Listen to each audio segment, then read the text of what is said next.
This week on iSoldier, we're in beautiful Australia with koalas, kangaroos, and paratroopers. These 25th ID paratroopers came all the way from Alaska to jump down under. This jump is a part of exercise Talisman Saber, designed to build interoperability between U.S. and Australian forces. Sergeant Rachel Badgley had the chance to catch up with one of the paratroopers right after he landed. Sergeant Badgley here with a paratrooper that just jumped into Australia. Can you tell me what you're doing here? We're here for about a 10-day mission. We got one now, and then we got one a couple days after. And it's sort of working together with the Australians, showing them what we could do, just them showing us what they could do, and that's pretty much it. A key element to making operations such as this a success are provided by air and land capabilities working together.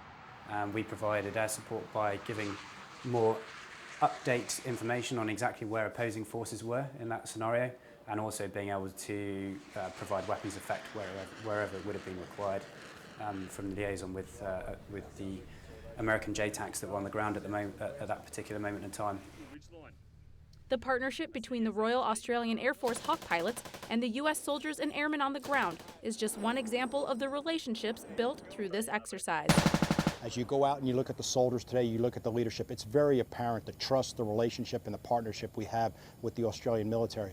The only way to do this is integrated. You can't be two separate organisations. You've got to work together closely. As the exercise comes to a close here in Australia and we head back to the States, we've seen partnership at its best from the lowest level of troops to the leadership behind the scenes. That does it for this episode of iSoldier. We'll see you next week back in America. Cheers, mate. No dramas. Sweet days.